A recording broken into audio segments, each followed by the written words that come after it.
Hi, I'm Nico and I'm developing a 3D platformer where you play as a fish trying to escape from a sushi restaurant.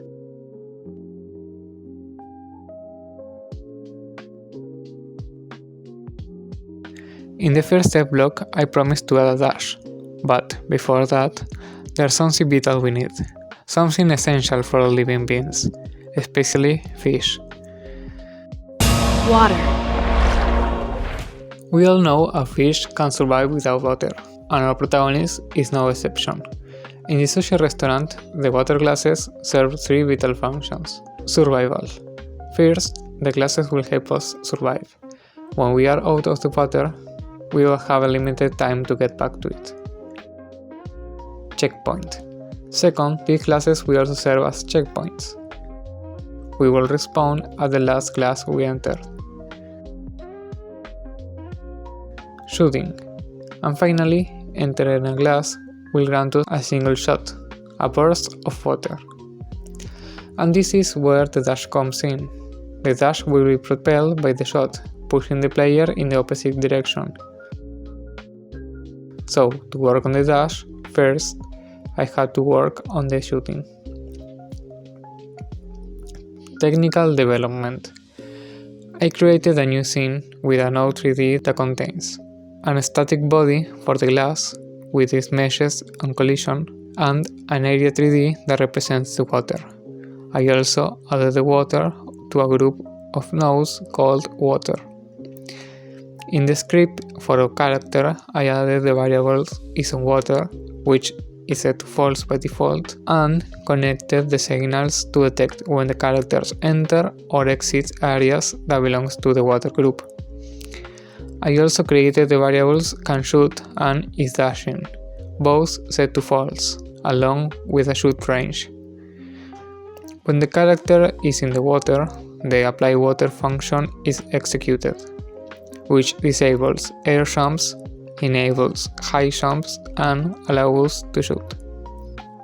For the shooting, I adapted some elements from the hit scan weapon tutorial by Chaff Games, modifying the Reika so that it originates from the player instead of the camera.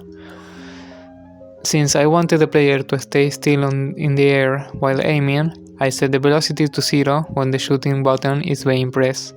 The shooting function takes the Reika's information to check what it hits, and if it has a getShot function, it executes it. Finally, it applies the dash.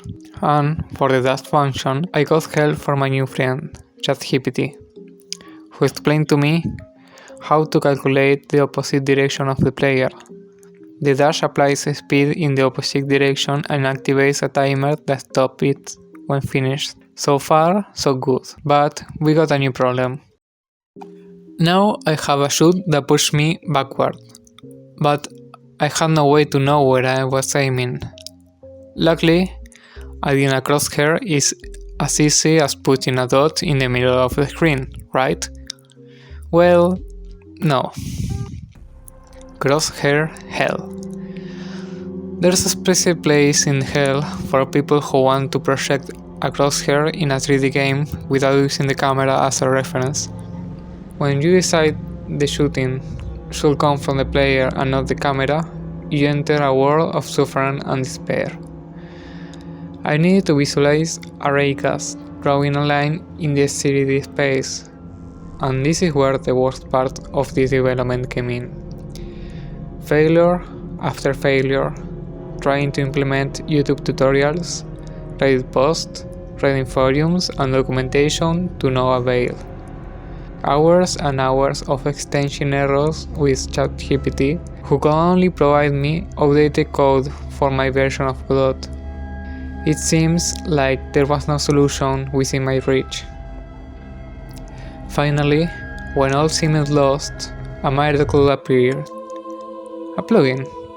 Yes, it was as simple as opening the Asset Library tab and installing a Bless plugin.